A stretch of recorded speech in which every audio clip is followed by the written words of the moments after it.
What's up mga kaduday? Nandito na ako sa balay mga kaduday. Magluto ko mga kaduday og adobong baboy. Gabi na ko para nakauwi mga kaduday. Naglaba man ko mga kaduday. Di ko na kayo dinala sa paglalaba ko mga kaduday. Kay, Diyos ko. Maggisa lang ako mga kaduday ng bawang. Medyo red lang. Kunti. Ilagay ko yung baboy mga kaduday. Patang ngayon nabili ko mga kaduday. Gabi na nga ako. Iprito-prito ko lang yung mga kaduday. Pag naprito na sa lalagyan ko na siya ng toyo. May nagbibidyo ko doon mga kaduday. Kaya ganun, magluluto lang tayo. Hayaan mo lang sila magbidyo ko dyan mga kaduday. Yan, medyo brown na mga kaduday. Ako ilalagyan na natin ito ng toyo.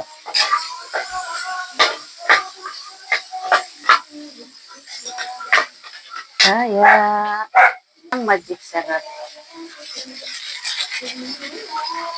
Oyster.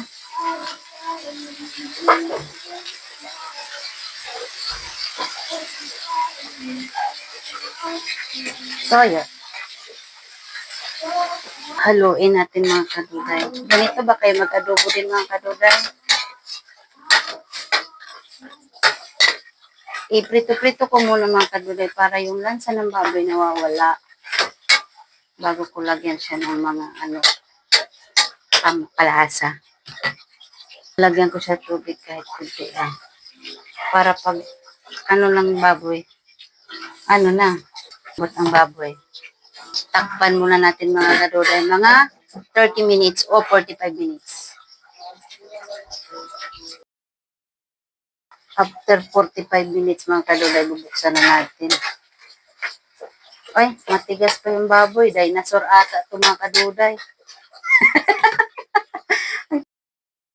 Titingnan ko na mga kaduday ng niluluto ko mga kaduday.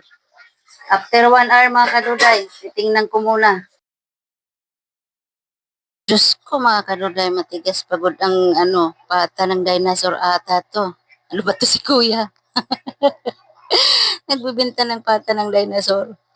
Ang tigas-tigas mo. 2 oras na ako dito mga kaduday. Hindi pa talaga naluluto to. Ewan ko bakit ito. Sobrang tigas-tigas na mga kaduday. Ilan pa kahit na maluluto. Lalagay ko na yung atay mga kaduday. Goy, naluto din sa wakas mga kaduday. Makakain din ako sa wakas mga kaduday. Pero ang tagal ko niluluto. Patata to ng dinosaur mga kaduday. Lulutuin ko muna siya, makakain din ako sa wakas mga kaduday. Tagal ko niluto to. Ayaw ko na doon bumili mga kaduday sa binilang ko niyan. Kasi patata to ng dinosaur. Kaya ang tagal-tagal malambot. Yeah, ayan.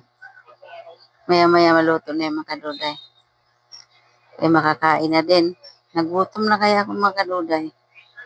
Ayan. Mahirap-hirap ang pata ng dinosaur niluluto mga kaduday. Murag hindi malalambot. Ayan. Lambot na lagay ko na lang yung atay ng baboy mga kaduday. Intay ko na lang yan siya kumulo at palambutin ko muna yung ng atay ng baboy. Kasi nilagyan ko siya mga kaduday. Parang gusto ko kumain. Ayan na mga kaduday. Naluto ko na yun. Naluto din yung mga pata ng dinosaur. Kunting kimbot na lang mga kaduday. Maluluto na rin yung niluluto ko ng pata ng dinosaur. Oh. Yan. Diba? Luto ko din sa wakas. Hirap malutuin ito mga kaduday. Kaya papatayin ko na mga kaduday. Ako'y kakain na mga kaduday. Kaya ako'y magpapaalam na sa inyo mga kaduday. Ako'y nang kakain na. Thank you mga kaduday sa inyong pagsuporta sa akin mga kaduday. Salamat sa inyong lahat. Thank you so much mga kaduday. Bye!